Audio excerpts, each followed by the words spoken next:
حامدا ونصلي على رسوله الكريم أما بعد قال عثمان بن عفان رضي الله عنه ألا أحدثكم حديثا لولا آية ما حدثتكمه سمعت النبي صلى الله عليه وسلم يقول لا يتوضأ رجل فيحسن وضوءه ويصلي الصلاة إلا غفر له ما بينه وبين الصلاة حتى يصليها. قال عروة الآية إن الذين يكتمون ما أنزلنا من البينات. معزز حاضرین، ہمارا سلسلہ وضو سے متعلق شروع ہوا تھا۔ مسواک پر ختم کرنے کے بعد وضو کے معنی سے گزرے، پھر وضو کی اہمیت پر گفتگو ہوئی، اس کے بعد آخری جو گفتگو چل رہی تھی وہ وضو کی فضیلت کے سلسلے میں آپ کے سامنے 2 حدیثیں پیش کیا تھا اس سے پہلے جو وضو کی فضیلت پر دلالت کرتی ہیں۔ ایک تیسری حدیث جو میں آپ کے سامنے پیش کر رہا ہوں وہ حضرت عثمان بن عفان رضی اللہ عنہ کی۔ وہ فرماتے ہیں میں تمہیں ایک حدیث سناتا ہوں، الا احدثکم حدیثا لولا آیۃ ما حدثتکموہ، اگر قرآن کریم کی یہ آیت نہیں ہوتی تو میں تم کو نہیں سناتا یہ حدیث۔ کیا آیت ہے قرآن کریم کی؟ آگے تبعی بتاتے ہیں عروہ، ان الذین یکتمون ما انزلنا من البینات والہدی من بعد ما بیناہ للناس فی الکتاب، وہ لوگ جو ہم نے نازل کیا ہے واضح چیزیں اس کو چھپاتے ہیں، ان کے لیے وعید ذکر ہے۔ یعنی وہ لوگ جو ہم نے نازل کیا ہے قرآن اور حدیث کو اس کو چھپاتے ہیں۔ اب اس میں ہر وہ آدمی آ گیا، ہر وہ عالم بھی آ گئے جو قرآن اور حدیث سے ہٹ کر کے اس کو چھپا کر کے فیصلہ کرتے ہیں۔ اور یہ کام یہودیوں اور عیسائیوں کا ہے۔ کس کا کام ہے یہ؟ یہودیوں اور عیسائیوں کا کام ہے۔ تقریباً یہودیوں کے گناہ اس امت میں بھی آ چکے ہیں۔ اس میں سے ایک چیز ہے اللہ کی نازل کردہ شریعت کو چھپانا۔ آپ یہ دلیل دیکھیں جس میں اللہ کے رسول صلی اللہ علیہ وسلم کے پاس ایک یہودی زنا کیا ہوا تھا، تو نبی اکرم صلی اللہ علیہ وسلم نے کہا کہ آپ کی کتاب میں کیا ہے؟ اس سلسلے میں توریت میں کیا ہے؟ تو توریت میں بھی رجم باقاعدہ طور پر لکھا گیا تھا۔ اب جب یہودی عالم دین پڑھ رہا تھا تو وہ آیت کو چھپا کر آگے بڑھ رہا تھا، تو الفور اس بات پر نکیر ہوئی اور پکڑا گیا۔ تو یہ علم چھپانا، جو چیز اللہ نازل کیے ہیں قرآن اور حدیث چھپانا، دوسری چیزیں بیان کرنا یا مقصد کے طور پر اسے بیان کرنا، یہ یہودیانہ عادت ہے۔ ہمارے امت کی عادت یہ نہیں ہونی چاہیے، اسی لیے صحابہ کلیئر کر رہے ہیں آپ کو۔ ہو بہو یہی آیت کے سلسلے میں حضرت ابو ہریرہ رضی اللہ عنہ کے بارے میں ہے۔ حضرت ابو ہریرہ رضی اللہ عنہ کے متعلق یہ بات معروف ہو رہی تھی، مشہور ہو رہی تھی لوگوں کے زبانوں میں کہ ابو ہریرہ تو 8 ہجری میں اسلام قبول کیا، اتنے سے مدت میں اتنی حدیثیں بیان کر رہے ہیں، کثرت الراوی ہے۔ کون؟ ابو ہریرہ۔ پورے راویوں میں سب سے زیادہ حدیثیں بیان کرنے والے حضرت ابو ہریرہ رضی اللہ عنہ۔ کون ہے یہ اصحاب صفہ کے شاگردوں میں سے ہیں، اصحاب صفہ کے طلبہ میں سے ہیں۔ کون؟ ابو ہریرہ۔ کب آئے اسلام قبول کر کے؟ خیبر کے وقت۔ خیبر کب ہوئی؟ سن 8 ہجری میں۔ سن 8 ہجری میں یہ آئے اسلام قبول کر کے، یا پھر یہ اختلاف ہے کہ اسلام کب قبول کیے۔ البتہ ہجرت کر کے جو مدینہ آئے وہ 8 ہجری میں خیبر کے بعد آئے۔ اب اسلام کب قبول کیے اس میں اختلاف ہے، کچھ کہتے ہیں اسی وقت اسلام قبول کیے، کچھ کہتے ہیں نہیں اسلام قبول کر دیے تھے، وہ اپنے قبیلے میں رہا کرتے تھے، خیبر کے وقت آپ ہجرت کر کے آئے مدینہ۔ مدت کتنی گزری؟ کتنی مدت؟ اللہ کے رسول صلی اللہ علیہ وسلم سن 9 ہجری 8 ہجری بھی لے لیں، 10 ہجری 2.5 سے 2 سال۔ اتنی کم مدت نبی اکرم صلی اللہ علیہ وسلم کی صحبت پائے. حدیث بیان کرنے والے سب سے زیادہ ابو بکر کا بھی ایمان لائے، شروع میں ایمان لائے، علی کا بھی ایمان لائے، شروع میں ایمان لائے، عمر کا بھی ایمان لائے، شروع میں ایمان لائے. دیگر صحابہ اکرام جو مکے میں شروع میں اسلام قبول کیے، ان صحابہ سے اتنی روایات مذکور نہیں ہیں. ابو ہریرہ 2-2.5 سال میں اتنی حدیثیں بیان کر رہا ہے. تو ابو ہریرہ رضی اللہ عنہ کے کان میں یہ بات پڑی. یہ بات پڑھنی تھی. آپ اس کے کئی وجوہات جوابات دیے تاکہ لوگوں کو کلیئر ہو میں حدیثیں کیوں بیان کر رہا ہوں. اگر کوئی راوی کثرت حدیث روایت بیان نہیں کیے تو اس کا مطلب یہ بھی نہیں کہ انہیں حدیثیں نہیں معلوم تھی. معلوم ہونے کے باوجود کئی صحابہ جو ہے ڈرتے تھے بیان کرنے میں. تو میرے کیف حضرت ابو ہریرہ رضی اللہ عنہ بیان کیے کہ دیکھیں معاملہ ایسا تھا. مہاجرین اور انصار، مہاجرین تجارت میں مصروف ہوتے تھے اور انصار زراعت میں مصروف ہوتے تھے. میں اللہ کے رسول صلی اللہ علیہ وسلم کے ساتھ چمٹا رہتا تھا. پھر آگے بیان کرتے تھے کہ اللہ کی قسم اگر یہ آیت نہیں ہوتی، یہ آیت نازل نہ ہوتی تو ایک بھی حدیث بیان نہیں کرتا. آیت کیا ہے؟ ان الذین یکتمون ما انزلنا من البینات. یقیناً وہ لوگ جو چھپاتے ہیں اس چیز کو جو ہم نے واضح اور کلیئر، بینات واضح ہم نے جو نازل کیا ہے اس چیز کو چھپاتے ہیں. آگے ہے ان پر اللہ تعالیٰ کی لعنت ہے اور دوسرے لعنت کرنے والوں کی بھی لعنت ہے. اللہ کی بھی لعنت ہے اور لوگوں کی بھی لعنت ہے.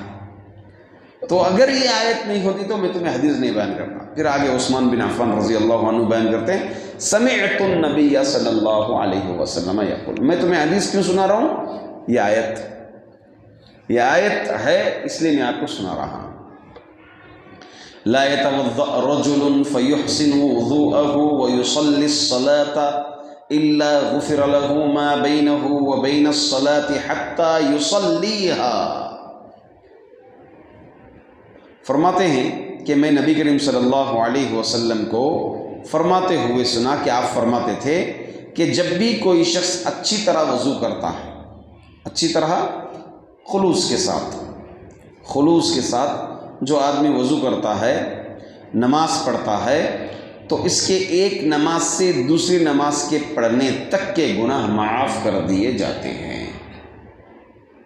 جو آدمی اچھی طرح وضو کرتے، مثال کے طور پر ظہر میں وضو کیا، نماز پڑھا، پھر عصر میں آیا وضو کیا یا نماز پڑھا، وضو ہی میں تھا نماز پڑھا، تو یہ نماز اور وہ نماز کے درمیان جو اس کے گناہ ہوئے ہیں، کون سے گناہ؟ گناہ کبیرہ، صغیرہ، گناہ صغیرہ، اس کے معاف کر دیے جاتے ہیں، جھڑ جاتے ہیں. اور وہ کہتے ہیں کہ یہ آیت سے مراد ان الذین یکتمون ما انزلنا من البینات، یہی آیت اس سے مراد ہے جو آیت میں نے ابھی آپ کے سامنے بیان کیا. ایک اور فضیلت سن لیں آپ. حضرت عثمان بن عفان رضی اللہ عنہ راوی ہیں اس کے، فرماتے ہیں من اتم الوضوء کما امر اللہ تعالی فالصلوات المکتوبات کفارۃ لما بینہن. جس نے اس طرح مکمل وضو کیا جس طرح اللہ تعالیٰ نے حکم دیا ہے، تو 5 فرض نمازیں ان کے درمیان کے لیے کفارہ بن جائیں گی. بھائی اللہ نے کیا حکم دیا وضو کے لیے؟ چہرہ دھلو، ہاتھ دھلو، سر کا مسح کرو، پیر دھلو. کیسے کرنا ہے؟ کیسے کرنا؟ یہ آیا کہ ہاتھ دھلو کہاں تک؟ کوہنیوں تک. پیر دھلو ٹخنوں تک. چہرہ دھلو وجہ، اور سر کا مسح کرو. مسح کیسا کرنا ہے؟ اگر کوئی صرف ایسا کرتا ہے تو مسح ہو گیا نا، ہے کہ نہیں؟ اگر کوئی 4 بار دھلتا ہے تو ہو گیا نا، ہوا نہیں ہوا؟ ہوا. چہرہ یہ حصہ بھی چہرے میں آتا ہے، اتنا حصہ بھی چہرے میں آتا ہے، تقریباً اطلاق ہے اس کا. کیسے دھلنا چہرہ؟ کیسے دھلنا چہرہ؟ کیسے معلوم ہوتا ہے؟ معلوم کیسے ہوا؟ حدیث سے. تو گویا حدیث اس بات میں کہنا کیا چاہ رہا ہوں کہ حدیث بھی اللہ نے نازل کیے ہیں۔ حدیث آپ اللہ تعالیٰ نے وضو کرنے کے لیے بول دیا کہ چہرہ دھلو، ہاتھ دھلو، سر کا مسح کرو اور پیر دھلو، تو اب یہاں عثمان بن عفان کیا بتا رہے ہیں؟ جیسے اللہ نے حکم دیا، اللہ نے حکم دیا ویسے ہی کر رہے ہیں، مگر طریقہ کہاں سے لینا پڑ رہا ہے؟ چہرہ دھلنا ہو تو کیسے؟ نبی نے جیسے دھلا ہے، اللہ نے ویسے ہی نازل کیا ہے جیسے نبی نے دھلا ہے، جیسے نبی نے وضو کیا ہے۔ تو معلوم یہ ہوا کہ حدیث بھی اللہ نے نازل کیے ہیں۔ چلیے آگے بڑھتے ہیں۔ ایک اور حدیث حضرت عثمان بن عفان رضی اللہ عنہ ہی ہے۔ دیکھیے حضرت عثمان بن عفان وضو کے سلسلے میں زیادہ روایت وارد ہیں۔ فرماتے ہیں ایک دن بہترین وضو کیا، یعنی حضرت عثمان بن عفان رضی اللہ عنہ ایک دن بہترین وضو کیا، پھر کہا میں نے رسول اللہ صلی اللہ علیہ وسلم کو دیکھا آپ نے وضو کیا اور نہایت ہی عمدہ وضو کیا، سنبھل کر تاکہ جو ہے دوسرے دیکھ سکیں، پریکٹیکل دوسرے دیکھ سکیں، ویسے آپ نے وضو کیا۔ پھر فرمایا من توضأ ہاکذا، جو ایسے وضو کرے، کیسے؟ میں نے جیسے ابھی کیا ہے، جو ایسے وضو کرے گا، من توضأ ہاکذا، جو اس طرح وضو کرے گا، ثم خرج الى المسجد، پھر مسجد کے لیے نکلا، لا ينهزه الا الصلاة، کس مقصد سے جاتا ہے؟ صرف اور صرف نماز کے لیے نکلتا ہے مسجد کو، غفر له ما تقدم من ذنبه، اس کے پچھلے گناہ معاف ہو جاتے ہیں۔ پھر آیا نماز کے لیے، پچھلے گناہ معاف ہو گئے، پھر آیا نماز کے لیے، پچھلے گناہ معاف ہو گئے۔ اللہ اکبر، اللہ اکبر۔ تو اس سے یہ فضیلت معلوم ہوئی کہ وضو کرنے سے گناہ جو ہے معاف ہو جاتے ہیں، ایک نماز سے دوسری نماز کے درمیان جو گناہ ہیں وہ معاف ہو جاتے ہیں۔ انشاءاللہ یہاں پر بات روکتے ہیں، اور وضو کی فضیلت کے سلسلے میں اور کچھ روایات ہیں، اور وضو کرنے والوں کی فضیلت کے سلسلے میں روایات ہیں، انشاءاللہ العزیز کل کے درس میں پیش کی جائے۔ توضأ العبد المسلم او المؤمن فغسل وجهه خرج من وجهه كل خطيئة نظر إليها۔ الحدیث۔ معزز حاضرین، وضو کی فضیلت کے سلسلے میں ہم 2 دن سے جان رہے تھے کہ وضو کی فضیلت کیا ہے۔ کچھ فضیلتوں کو ہم نے جانا کہ جو کوئی وضو کرتا ہے وہ ایک نماز سے دوسری نماز کے درمیان جتنے بھی گناہ ہیں وہ گناہ معاف ہو جاتے ہیں۔ اس کے علاوہ ایک اور فضیلت حدیث میں جو وارد ہے وہ اس طرح سے ہے کہ ابو ہریرہ رضی اللہ عنہ فرماتے ہیں جب مسلمان یا مومن بندہ وضو کرتا ہے اور اپنا چہرہ دھوتا ہے تو پانی کے ساتھ، پانی کے آخری قطرے کے ساتھ ہر وہ گناہ اس کے چہرے سے خارج ہو جاتا ہے جس کی طرف اس نے اپنی آنکھوں کے ساتھ دیکھا ہوتا ہے۔ پھر جب اپنے دونوں ہاتھ دھوتا ہے تو پانی کے ساتھ، پانی کے آخری قطرے کے ساتھ ہر وہ گناہ اس کے دونوں ہاتھوں سے خارج ہو جاتا ہے جس سے اس نے اپنے ہاتھوں سے پکڑا تھا۔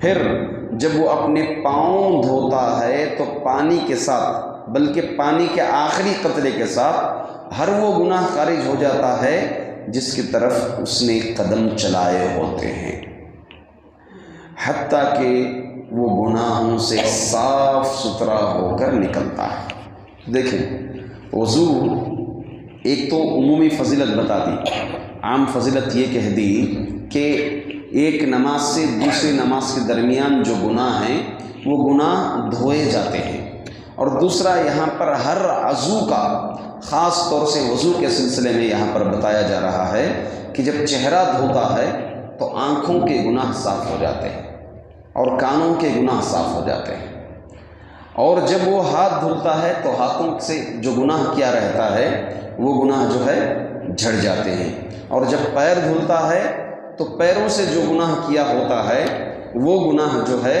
اس سے جھڑ جاتے ہیں۔ ایک حدیث میں یہ الفاظ آئے ہوئے ہیں اذا توضأ الرجل المسلم خرجت ذنوبه من سمعه وبصره ويديه ورجليه۔ جب مسلمان آدمی وضو کرتا ہے تو اس کے کان اس کی آنکھ، اس کے ہاتھ اور اس کے پاؤں سے اس کے گناہ خارج ہو جاتے ہیں۔ تو یہاں پر بات بتا رہے ہیں کہ جب مسلمان یا مومن وضو کرتا ہے تو معلوم یہ ہوا کہ عمل کی قبولیت کے لیے ایمان اور اسلام شرط ہے۔ ایمان شرط ہے، اگر کوئی مومن ہی نہیں ہے وضو کر رہا ہے تو اس کے گناہ نہیں جھڑتے۔ ایمان شرط ہے، عمل کی قبولیت کی کیا شرط ہے؟ ایمان شرط ہے۔ بغیر ایمان کے اگر کوئی کافر جو ہے وضو کرتا ہے تو اس کے گناہ کچھ بھی معاف نہیں ہوتے ہیں۔ اسی طرح سے ایک روایت اس طرح سے وارد ہے کہ عقبہ بن عامر رضی اللہ عنہ فرماتے ہیں کہ جس نے اچھی طرح وضو کیا پھر اس نے یہ کہا، کیا کہا؟ اشہد ان لا الہ الا اللہ وحدہ لا شریک لہ واشہد ان محمدًا عبدہ ورسولہ، اتنے الفاظ۔ پھر یہ اللہم اجعلنی من التوابین، وہ تو دعا میں ہے، یہاں تک کی فضیلت۔ وضو کیا اچھی طریقہ سے اور یہ دعا پڑھی، یہاں تک اس نے کلمات ادا کیے تو اس کے لیے جنت کے 8 دروازے کھول دیے جاتے ہیں۔ وضو کیا، اشہد ان لا الہ الا اللہ واشہد ان وحدہ لا شریک لہ واشہد ان محمدًا عبدہ ورسولہ، جس نے یہ کہا جنت میں جنت کے 8 دروازے اس کے لیے کھول دیے جاتے ہیں۔ اتنی بڑی فضیلت جو ہے اس وضو کے سلسلے میں وارد ہے۔ اور ایک روایت یہ ہے، آخری فضیلت کے سلسلے میں ہم جانیں گے، ابو ہریرہ رضی اللہ عنہ سے بے شمار فضیلتیں ہیں، بے شمار اور احادیث ہیں جو وضو کی فضیلت پر ابھارتی ہیں ہمیں۔ ایک آخری حدیث آپ کے سامنے پیش کر دوں۔ ابو ہریرہ رضی اللہ عنہ راوی ہیں اس کے، فرماتے ہیں کہ رسول اللہ صلی اللہ علیہ وسلم نے فرمایا، کیا میں تمہاری ایسے کام پر رہنمائی نہ کروں جس کے ذریعے اللہ تعالیٰ گناہوں کو مٹا دیتے ہیں اور درجات کو بلند کرتے ہیں؟ صحابہ نے عرض کیا کہ اللہ کے رسول کیوں نہیں؟ نیکیوں کے معاملے میں صحابہ تو بہت آگے تھے۔ تو اللہ کے رسول صلی اللہ علیہ وسلم نے فرمایا، مشقت کے اوقات میں مکمل وضو کرنا۔ کون سے اوقات میں؟ مشقت مطلب سردی ہے، سردی کے ایام بھی ہو، یا پھر جو ہے طبیعت نہیں مان رہی، طبیعت نہیں مان رہی ہے، آدمی کون اٹھے گا، کون وضو کرے گا، سستی ایک یہ ہو رہی ہے، تو اس کا اٹھنا ایک بڑی قربانی ہے۔ یہ اس مشقت کو پار کر کے، اس تکلیف کو پار کر کے وہ کیا کرتا ہے؟ وضو کرتا ہے، مکمل وضو۔ مکمل وضو سے مراد سنت کے مطابق جو وضو کرے۔ فرماتے ہیں پھر مساجد کی طرف زیادہ قدم چل کر جانا اور ایک نماز کے بعد دوسری نماز کا انتظار کرنا، اور یہی رباط ہے۔ یہی کیا ہے؟ رباط ہے۔ بلکہ اس کی بے شمار فضیلت ہے، خصوصاً جو وضو کر کے چلتا ہے، جو وضو کر کے مسجد کی طرف چلتا ہے تو اس کے قدم قدم پر اللہ تعالیٰ ایک گناہ کو مٹاتے جاتا ہے اور ایک درجہ جو ہے بلند کرتا ہے۔ اور یہی چیز کل قیامت کے دن جو چیز کام آنے والی ہے، کہ اللہ کے رسول صلی اللہ علیہ وسلم نے فرمایا، بشر المشائین یوم القیامہ النور التام، کہ مسجد کی طرف زیادہ کثرت سے چل کر آنے والوں کو تم بشارت دے دو، کس چیز کی؟ مکمل نور کی بشارت دے دو۔ اور کل قیامت کے دن کام آنے والی چیز کیا ہے؟ نور ہے۔ قبر میں کام آنے والی چیز نور ہے، روشنی عطا فرماتی ہے، روشنی عطا کرتی ہے۔ اور اسی طرح سے خصوصاً آخری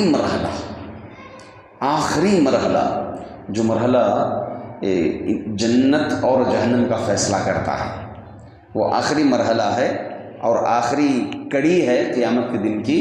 قیامت کے دن کئی مرحلے ہیں، قبر کے بعد مرحلہ آتا ہے اللہ تعالیٰ یہ اس میں کھڑے ہونے کے بعد پھر اللہ کے دربار میں جانا، میزان، اسی طرح سے حوض کوثر، ان تمام مرحلوں سے گزرتے ہوئے چلنا ہے۔ کئی کڑیاں آتی، اس میں آخری کڑی اور سب سے کٹھن کڑی ہے وہ ہے پل صراط کا معاملہ۔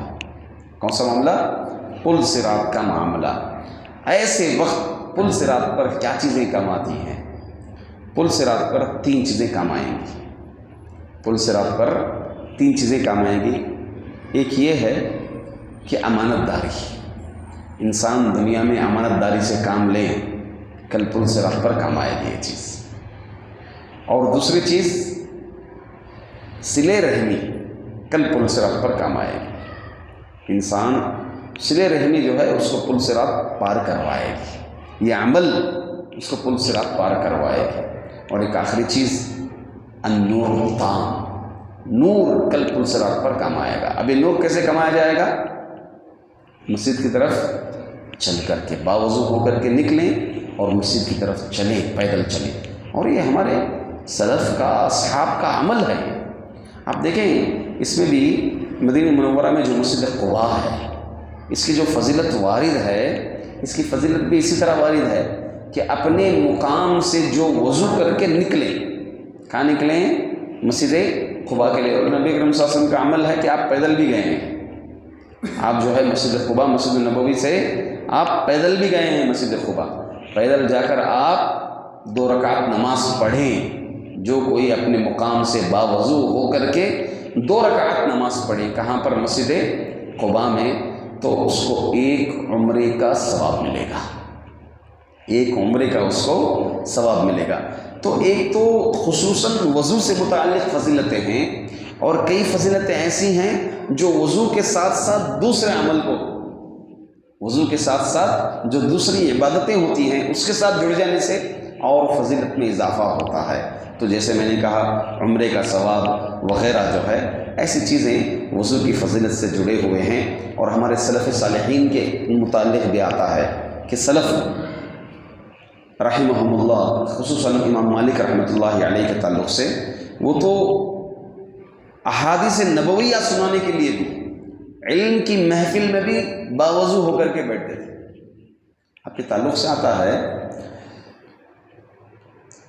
کہ مختلف روایتوں سے معلوم ہوتا ہے، صحیح سندوں کے ساتھ معلوم ہوتا ہے آپ کے عمل، کہ آپ جو ہے جب علم کی محفل ہوتی تو اچھی طرح سے وضو کرتے اور اچھا پوشاک پہنتے تھے اور قلنسوا ٹوپی پہنتے تھے، خوشبو ملتے تھے، پھر آپ حدیث نبوی کا درس دینے کے لیے بیٹھتے تھے۔ امام مالک رحمۃ اللہ علیہ کے متعلق آتا ہے، حتیٰ آپ بادشاہ غالباً ہارون رشید اپنے فرزند کو پڑھانا چاہ رہا تھا امام مالک رحمۃ اللہ علیہ کے پاس، اور اس نے امام مالک کو طلب کیا کہ آپ آئیں میرے بیٹے کو تعلیم دینے کے لیے، میرے محل آئیں میرے بیٹے کو تعلیم دینے کے لیے۔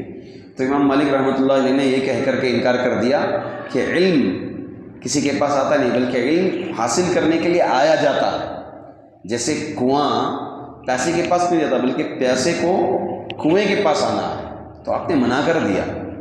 تو بہرحال امام مالک اہل علم تھے، اور آپ کے پاس تعلیم کے لیے خود بادشاہ شہزادے کے ساتھ آیا گھر پر آپ کی۔ جیسے ہی چوکیدار نے اطلاع دی امام مالک کو کہ فلاں آئے ہیں، وقت کے بادشاہ جو ہے منتظر ہیں آپ کے دروازے کے پاس، آپ نے کہا کہ روکنے کے لیے کہو۔ آپ تیار ہوئے، وضو کیا، آپ پوشاک پہنے، آپ نے ٹوپی پہنی، آپ نے خوشبو لگائی، پھر جو ہے آپ نے بلایا کہ اندر آؤ۔ تو ماشاء اللہ العزیز اس وقت ہارون رشید کے ذکر کرنے کے بعد کہا کہ یہ علم کا معاملہ ہے، تو علم کے لیے تو اسی طرح سے علم دیا جاتا ہے۔ یہ امام مالک رحمۃ اللہ علیہ کا اپنا عمل تھا، اور اسی طرح دیگر سلف صالحین سے جو وارد ہے، وہ بغیر وضو کے حدیث نبوی نہیں سناتے تھے۔ حدیث نبوی بغیر وضو کے سنانے کے لیے تیار نہیں تھے، وضو کر کے وہ نبی کریم صلی اللہ علیہ وسلم کی احادیث سنایا کرتے تھے، علم کی محفلیں قائم کیا کرتے تھے۔ تو بہرحال کئی فضیلتیں وضو سے جڑی ہوئی ہیں۔ اس کے علاوہ وضو جن اوقات میں مستحب ہے وضو کرنا، انشاءاللہ العزیز ان اوقات کا بھی باذن اللہ تعالیٰ آپ کے سامنے ذکر کروں گا۔ سالم الی یوم الدین، قال رسول اللہ صلی اللہ علیہ وسلم لا عمل ولا قول الا بالنیہ۔ معزز حاضرین، پچھلے درس میں ہم وضو کی فضیلتیں کیا ہیں اس چیز کو ہم جانے تھے۔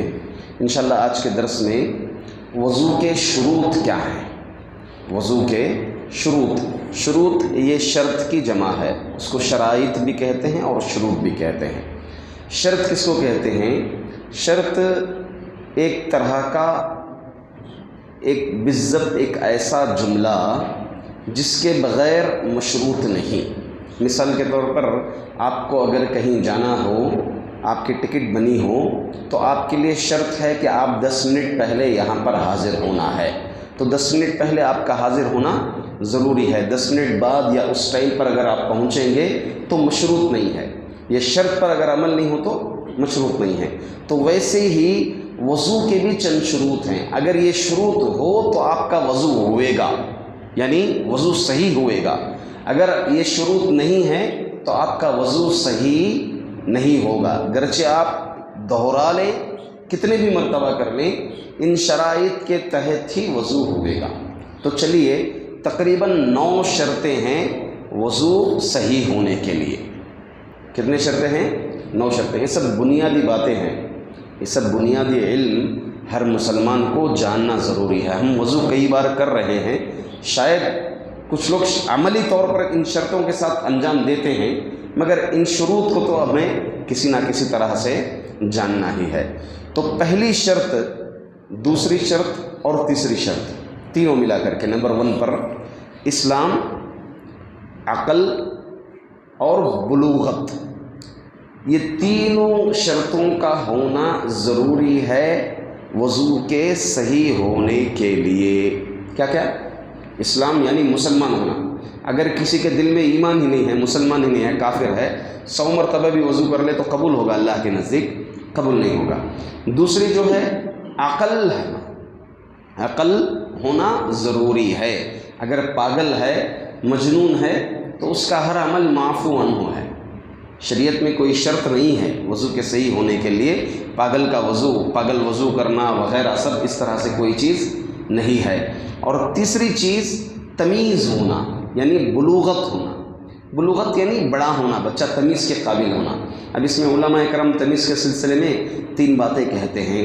کچھ لوگ کہتے ہیں کہ تمیز کی علامت کیا ہے کہ زیر ناف کے بال آ جانا، اگر زیر ناف کے بال آ گئے تو بچہ بڑا ہو گیا۔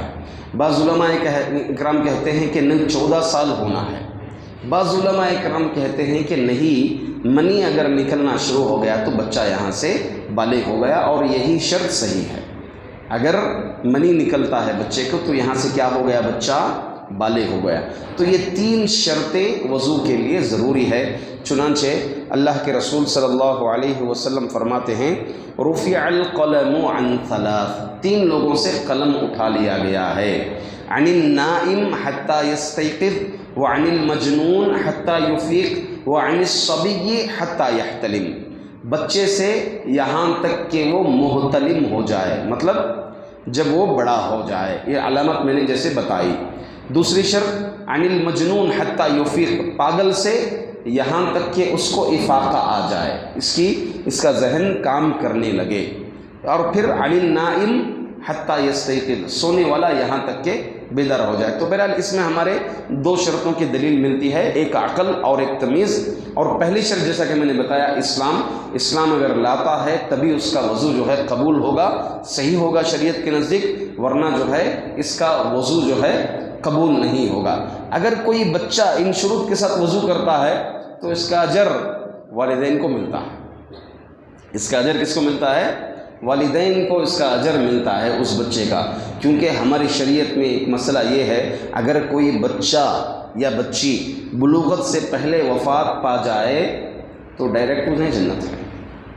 الحمدللہ، بلوغت سے پہلے اگر کوئی بالغ ہو جائے انہیں کیا ہے؟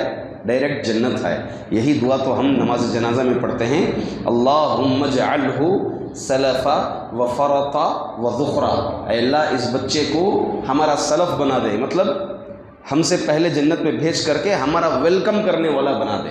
تو اس سے معلوم ہوا کہ بچے کے لیے کیا ہے، اگر بچہ بلوغت سے پہلے وفات پا جاتا ہے تو جنت ہے اس کے لیے۔ تو کتنے شرطیں ہو گئی وضو کی؟ 3 ہو گئی۔ نمبر 4 نیت، کیا ضروری ہے وضو کے لیے؟ نیت کیسے؟ ہم کھڑے ہو کر کے زبان سے کہیں گے کہ اللہ میں اسٹیل کے نل کے سامنے جو ہے میٹھے پانی سے وضو کرنے جا رہا ہوں، تو اسے قبول فرما لے، کہیں گے زبان سے؟ نہیں، نیت دل کے ارادے کو کہتے ہیں۔ آپ جو وضو کر رہے ہیں آپ کے دل میں ارادہ ہو کہ میں وضو کر رہا ہوں، نیت کیا ہو آپ کی کہ میں، اگر کوئی نیت ہی نہیں کیا، مثال کے طور پر وضو کرتے چلا گیا، وضو کر رہا ہے تو اس کا وضو صحیح نہیں ہوگا، ایسے وضو پر جو بغیر نیت کے اس نے وضو کیا ہے نماز اس کی نہیں ہوگی۔ کسی خیال میں آ کر کے بغیر نیت کے بس ایسے ہی چہرہ دھلنے کے لیے گیا، وضو کرتے جا رہا، بس عادت سی ہو گئی تو اس عادت کے تحت وضو کر دیا، نیت نہیں کیا، تو ضروری ہے کہ نیت کرنا ہے۔ اللہ کے رسول صلی اللہ علیہ وسلم کیا فرماتے ہیں؟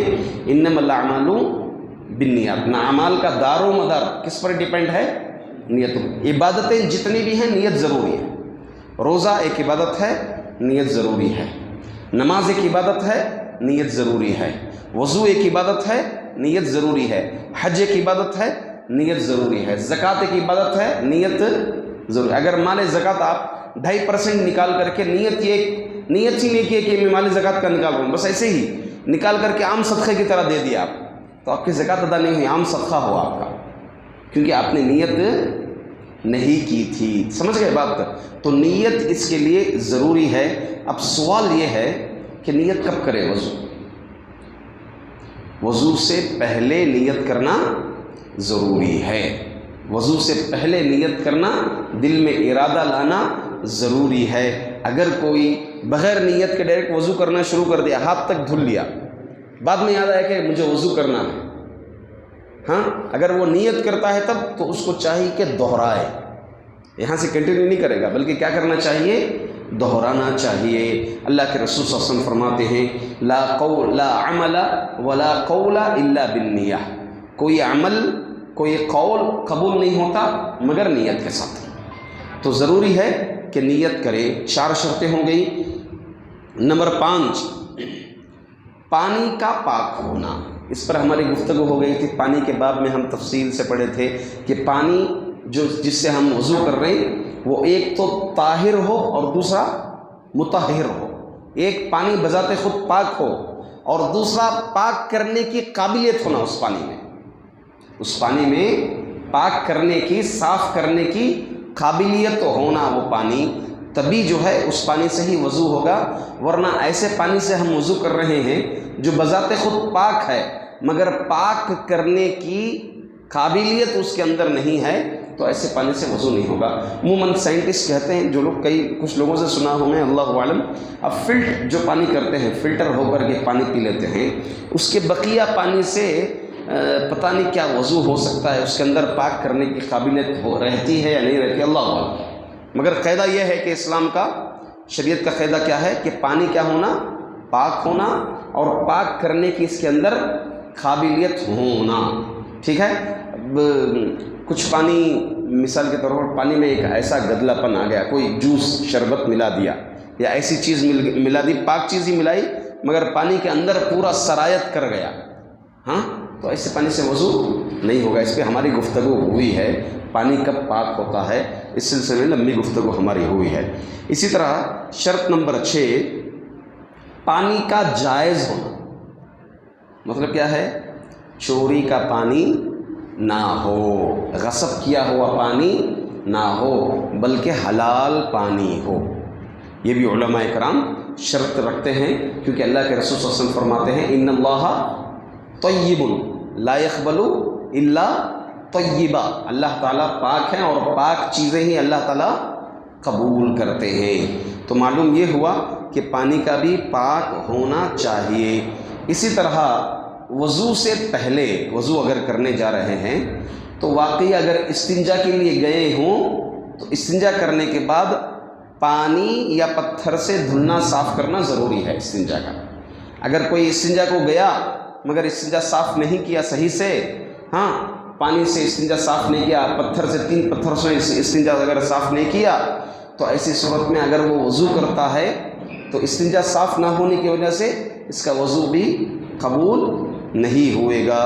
تو وضو قبول ہونے کے لیے اور صحیح ہونے کے لیے ضروری ہے کہ استنجا جب کرے تو وہ پانی یا پھر پتھروں سے دھلے۔ اسی طرح سے یہ ایک اہم شرط ہے، اس میں کئی لوگ غلطی کرتے ہیں، پانی کا چمڑوں تک پہنچنا، جسم کا جو اسکن ہے، جو اعضائے وضو ہیں یہ، اور اسی طرح سے چہرہ، اور اسی طرح سے پیر، ہاتھ، پیر، چہرہ، جس کو ہم دھلتے ہیں، اسکن تک پانی پہنچنا۔ اگر کوئی ایسی چیز ہے جو اسکن کے لیے رکاوٹ بن رہی ہے، پانی اسکن تک نہیں پہنچ رہا ہے تو اس کا وضو نہیں ہوا۔ مثال کے طور پر اگر کوئی کچا آٹا لگا لیا تو وہ آٹا اگر پانی ڈالتا ہے تو رکاوٹ کون بن رہا ہے؟ آٹا بن رہا ہے۔ یا پھر کچھ فیویکول وغیرہ جو جس سے چپل وغیرہ بناتے ہیں، اگر وہ لگا لیں اس پر پانی اس پر ڈالیں تو وہ فیویکل پر لگتا ہے، ڈائریکٹ اسکن پر پانی ٹچ نہیں ہوتا۔ اسی طرح کچھ تیل وغیرہ ہیں، ایسے تیل ہیں جس سے کیا ہے پانی برابر ٹھیک سے نہیں لگتا۔ خواتین کو اس لیے نیل پالش جو لگاتے ہیں، نیل پالش کے اندر ایک ایسی لکوڈ ہوتی ہے جو نیل پالش لگانے کی وجہ سے پانی جو ہے ان ناخن تک نہیں پہنچتا۔ یہ ناخن بھی اس میں حصے میں شامل ہیں باقاعدہ طور پر، یہ ناخن جو ہیں اس میں باقاعدہ طور پر حصے میں شامل ہیں۔ اگر نیل پالش لگا کر کے یا پھر ایسی کیمیکل اس میں ملی ہوئی ہے میک اپ میں وضو کرتی ہے اور وہ میک اپ کی وجہ سے وضو کا پانی سکن تک نہیں پہنچتا تو ان کا وضو نہیں ہوا ہے۔ ضروری ہے کہ وہ پانی جو ہے سکن تک پہنچے، چمڑے تک پہنچے۔ اسی طرح وضو کو آخری شرط ہے، 8 شرطیں ہو گئی، نہیں 8 شرطیں ہو گئی، گنائیں: اسلام، عقل، بلوغت 3، نیت 4، نمبر 5 پانی پاک ہونا، صاف ہونا، نمبر 6 استنجا وغیرہ کیے ہو تو صاف ہونا، نمبر 7 چمڑے تک پہنچنا پانی 7 ہو گئی۔ اس کے بعد پانی حلال ہونا ہے، جائز پانی ہونا ہے۔ اور 9ویں شرط، آخری شرط جان لیں، وضو کو واجب کرنے والی جتنی بھی چیزیں ہیں ان چیزوں کا ختم ہو جانا، جیسے جن چیزوں سے وضو ٹوٹ جاتا ہے۔ کن چیزوں سے وضو ٹوٹ جاتا ہے؟ استنجا کرنے سے، اسی طرح ہوا کے خارج ہونے سے، اونٹ کا گوشت کھانے سے، ان تمام چیزوں کا ختم ہو جانا۔ اگر کوئی وضو کر لیا، وضو کرنے کے بعد اونٹ کا گوشت کھا لیا تو اس کا وضو ٹوٹ گیا۔ وضو کر لیا، اس حائل میں، اس درمیان میں نماز کو آنے تک ہوا خارج ہو گئی تو اس کا وضو ٹوٹ گیا۔ یہ 9ویں شرط ہے۔ ان تمام چیزوں سے کیا ہونا چاہیے؟ پاک ہونا چاہیے۔ یہ وضو کے صحیح ہونے کے لیے شروط ہیں، ان شروط کو جاننا ہر مسلمان کے لیے ضروری ہے۔ فَاغْسِلُوا وُجُوهَكُمْ وَأَيْدِيَكُمْ إِلَى الْمَرَافِقِ الآیہ۔ معزز حاضرین، کل کے درس میں ہم وضو کے شروط جانے تھے، کل 9 شرطیں آپ لوگوں کے سامنے میں رکھا تھا۔ انشاءاللہ آج کے اس درس میں وضو کے فرائض یا یہ کہہ لیں کہ وضو کے ارکان آپ کے سامنے انشاءاللہ میں پیش کروں گا۔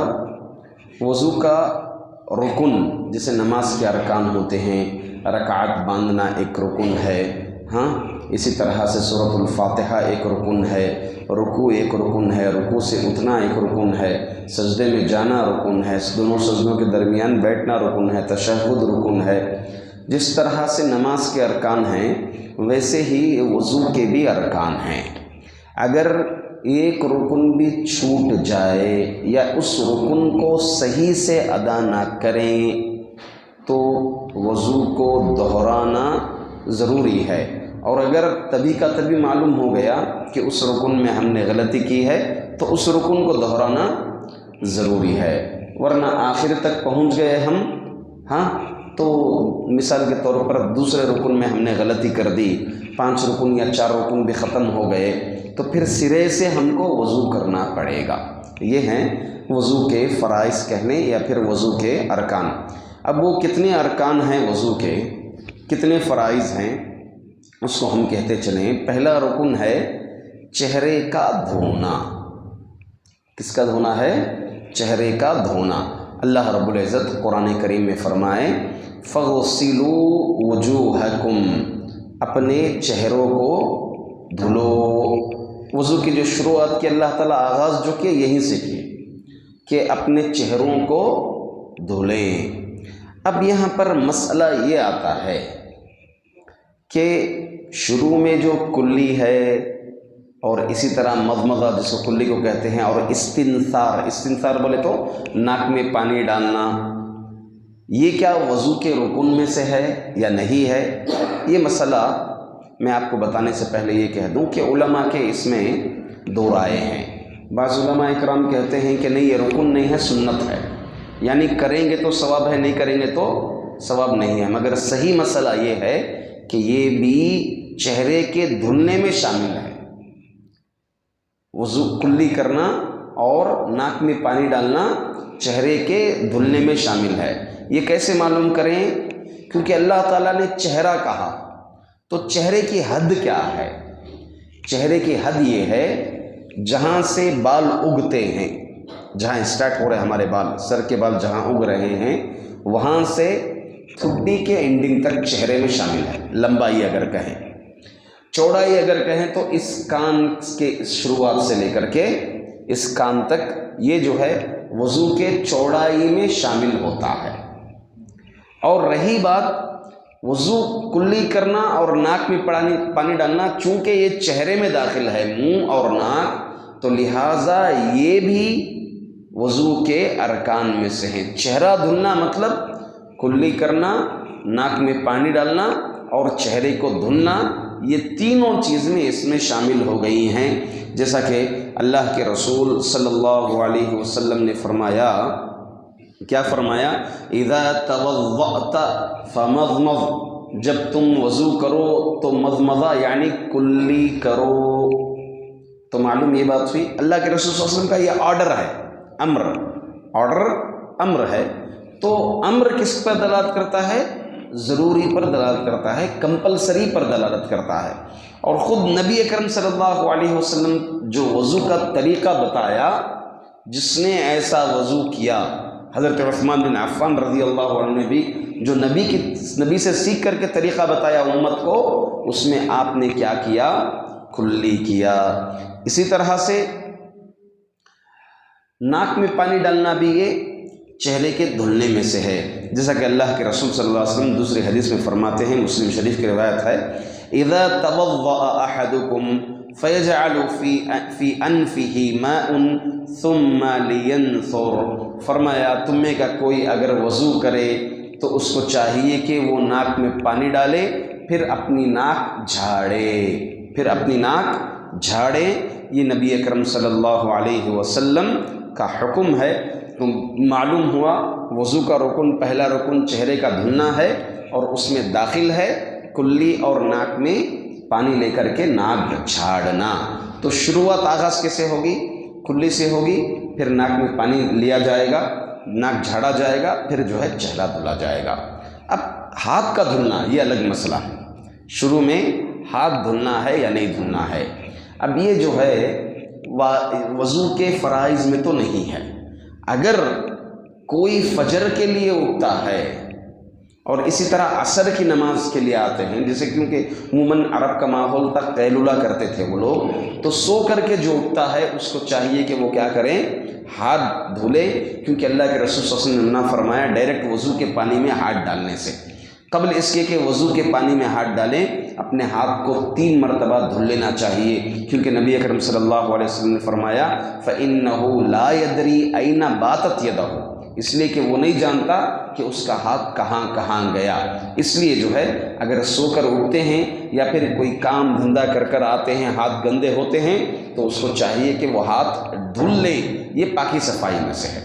ورنہ آدمی اگر گندا ہاتھ لے کر کے ڈائریکٹ وضو کے پانی میں ڈالے گا تو گندگی سے گندگی صاف ہوتی ہے، الٹا وہ پانی گندا ہو جائے گا۔ اور اگر ڈائریکٹ نل میں سے پانی پکڑے گا، چہرہ دھلے گا یا کلی کرے گا تو ہاتھ کی گندگی کس میں جائے گی؟ منہ میں جائے گی۔ جبکہ ہم پانی کے شروع کے سلسلے میں کیا پڑھے تھے کہ پانی کیا ہونا چاہیے؟ پاک ہونا چاہیے، پانی طاہر ہونا چاہیے، پاک ہونا چاہیے۔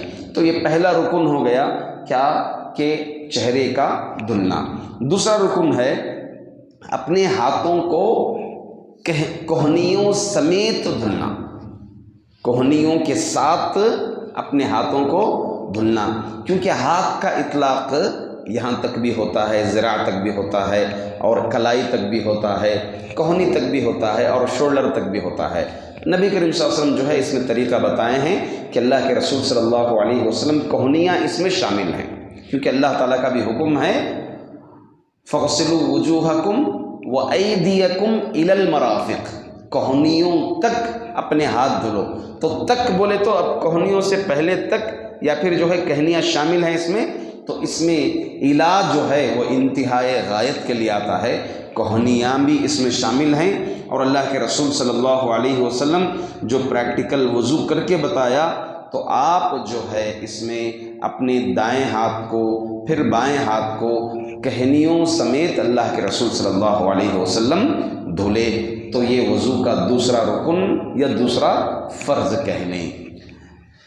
تیسری چیز سر کا مسح کرنا، سر کا مسح کرنا، اور یہ بھی جو ہے وضو کے ارکان میں سے ایک رکن ہے۔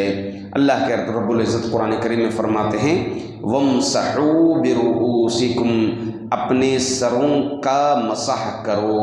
اور عبداللہ بن زید رضی اللہ عنہ نبی کریم صلی اللہ علیہ وسلم کا وضو کا طریقہ بیان کرتے ہوئے فرماتے ہیں کہ رسول اللہ صلی اللہ علیہ وسلم اپنے سر کا مسح اس طرح کیا کہ اپنے دونوں ہاتھ آگے سے پیچھے لے گئے اور پیچھے سے آگے لائے، یعنی پہلے سر کے اگلے حصے سے شروع کیا اور دونوں ہاتھوں کو گدی تک لے گئے، پھر جہاں سے شروع کیا تھا وہاں تک لے آئے، یعنی اپنے دونوں ہاتھوں کو لیے آپ پیچھے تک گئے، گدی تک چلے گئے، پھر وہاں سے آپ سیدھے آگے تک لائے۔ اب اس میں کچھ لوگ غلطی کرتے ہیں، وہ ہونے کے بعد پھر ہاتھ اس طرح کرتے ہیں، یہاں گدی پر اس طرح سے ہاتھ لگاتے ہیں اپنے پیچھے کی گردن کے حصے میں، یہ غلط ہے، یہ نبی کریم صلی اللہ علیہ وسلم کے طریقے میں سے یہ طریقہ ہمیں نہیں ملتا۔ اسی طرح سے سر کے مسح میں سے کانوں کا مسح بھی داخل ہے، سر کے مسح میں سے کانوں کا مسح بھی داخل ہے، کیونکہ اللہ کے رسول صلی اللہ علیہ وسلم نے کہا الاذنان من الرأس، دونوں کان سر میں سے ہیں، مطلب سر کے حصے میں سے ہیں۔ اگر آپ سر کا مسح کر رہے ہیں تو دونوں کانوں کا بھی مسح کرنا ہے، اور باقاعدہ طور پر نبی اکرم صلی اللہ علیہ وسلم کا اس میں طریقہ یہ بیان کیا۔ عبداللہ بن عباس رضی اللہ عنہ پریکٹیکل بیان کرتے ہیں کہ اللہ کے رسول صلی اللہ علیہ وسلم اپنے سر کا مسح کیا اور اپنی شہادت کی دونوں انگلیوں سے دونوں کانوں کے اندر اور اپنے دونوں انگوٹھوں کو دونوں کانوں کے اوپر آپ نے کیا کیا؟ مسح کیا۔ شہادت کی دونوں انگلیاں، یہ 3 انگلیوں سے اس طرح لے گئے آپ، سر کا مسح ہو گیا، پھر پار آ گئے، واپس پہنچ گئے آپ، پھر جو ہے کیا کیا آپ نے اپنی دونوں شہادت کی انگلیوں کو اپنے دونوں کانوں میں ڈالا اور اوپر کا جو حصہ ہے اپنے انگوٹھوں سے اس حصے پر آپ نے کیا کیا؟ مسح کیا۔ یہ نبی اکرم صلی اللہ علیہ وسلم کا طریقہ تھا۔ چوتھا رکن، بلکہ یہ کہہ لیں کہ آخری رکن نماز کا یہ وضو کا یہ ہے کہ ٹخنوں سمیت دونوں پیروں کو دھونا۔ کہاں تک؟ ٹخنوں تک، جہاں پینٹ ہم ٹخنوں کے اوپر پہننا ہے وہاں تک جو ہے اپنے دونوں پیروں کو دھلنا۔ اللہ رب العزت فرماتے ہیں وَأَرْجُلَكُمْ إِلَى الْكَعْبَيْنِ، اپنے دونوں پیروں کو کعبین یعنی ٹخنوں تک دھولیں۔ اللہ کے رسول صلی اللہ علیہ وسلم کے قول اور فعل میں بھی یہ چیز شامل ہے کہ اللہ کے رسول صلی اللہ علیہ وسلم ایک مرتبہ کسی کی ایڑی سوکھی ہوئی تھی، ایڑی کا ایک حصہ، تو اللہ کے رسول صلی اللہ علیہ وسلم نے فرمایا وَيْلٌ لِلْأَعْقَابِ مِنَ النَّارِ، یعنی ایڑی کا یہ حصہ اس حصے کے لیے ویل ہے۔ تو معلوم یہ ہوا کہ پیر کا پورا حصہ، انگلیوں کے پور تک بھی شامل ہے اس میں، پیر کی انگلیاں اگر وہ ناخن ہے تو ناخن کو بھی پانی پہنچنا، خواتین ہیں اگر نیل پالش لگا لیتے ہیں تو وہ ناخن تک نہیں پہنچتا ہے تو وضو نہیں ہوا، اس کے لیے ضروری ہے کہ نیل پالش وغیرہ ایسی چیز نہ لگائیں جو پانی پہنچنے کے لیے رکاوٹ بنتی ہے، پانی پہنچنے کے لیے رکاوٹ بنتی ہے۔ یا پھر اسی طرح ویزلین وغیرہ اگر لگا لیں تو ویزلین سے بھی پانی جو ہے جسم کی جلد تک نہیں پہنچتا۔ کل ہم پڑھے تھے وضو کی شروط میں سے کہ شرط یہ ہے کہ پانی جسم کے جلد تک پہنچے، جن اعضاء کو ہم دھل رہے ہیں ان کے جلد تک پہنچنا ضروری ہے۔ تو لہٰذا یہ سامنے کے حصے سے لے کر کے پیچھے کی ایڑی تک مکمل وضو کرنا ہے، ان پیروں کو دھلنا ہے۔ یہ نبی اکرم صلی اللہ علیہ وسلم کا طریقہ ہے۔ یہ 3 ارکان ہو گئے، اس کے علاوہ اور 2 رکن ہیں جو وضو کے فرائض میں سے ہیں۔ وہ اس میں سے چوتھا ایک یہ ہے کہ آدمی اپنے اعضاء جو وضو کر رہے ہیں ان کو ترتیب کے ساتھ کرنا ہے۔ کیسے کرنا ہے؟ ترتیب کے ساتھ۔ اگر کوئی پہلے ہاتھ دھل لیتا ہے، پہلے چہرہ دھل لیتا ہے، پھر کلی کرتا ہے تو نہیں، ضروری ہے کیا ہے؟ ترتیب ہے۔ اور ایک آخری چیز یہ ہے کہ ترتیب کے ساتھ ساتھ تسلسل بھی ہونا ہے۔ تسلسل سمجھتے ہیں؟ یعنی آپ